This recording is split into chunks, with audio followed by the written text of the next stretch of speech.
C'était un joli chemin. Il était certes un petit peu abîmé à l'époque, mais un bon 4x4 permettait de le passer sans problème. J'étais déjà venu ici avec mon 4x4. À l'époque, il était tout neuf. Avec les copains, on faisait des virées et on s'amusait bien. C'était un beau 4x4 noir. Dans les champs, on allait pique-niquer avec nos amis. Ce champ où je m'étais arrêté avait un grand arbre avec un feuillage très consistant. Il y avait beaucoup de feuilles, de toutes les couleurs, plus ou moins sombres. Une clôture à l'époque en bon état maintenait ce champ en sécurité, si on pouvait appeler ça de la sécurité à l'époque, car tout le monde le passait sans problème.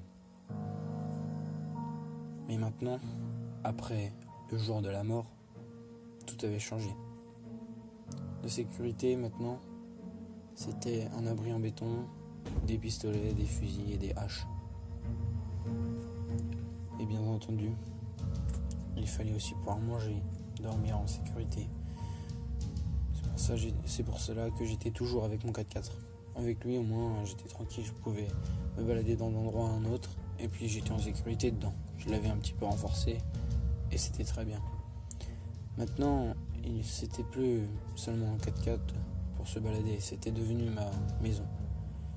J'avais mon matériel de survie au-dessus, un fusil toujours prêt pour me défendre, et bien entendu, je portais toujours un pistolet sur moi et une hache prête à moi.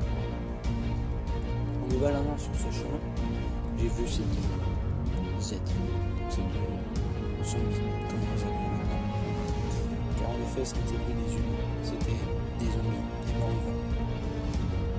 Il y en avait un qui était plus avancé, disons. Ça devait faire plus longtemps qu'il était mort.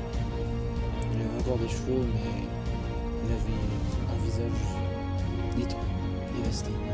Et sa tenue, c'était un haut blanc avec un petit bandeau rouge, mais je pense que cela faisait longtemps qu'elle avait été utilisée en tant que secteur.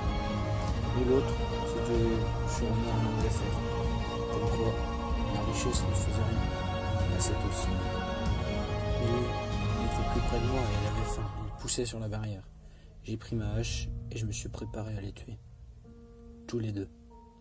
Dans ce champ, on pouvait voir que c'était mal entretenu, bien entendu, puisque plus personne ne voulait s'en approcher. En effet, on ne sortait plus de chez soi, pour ceux qui étaient encore en vie.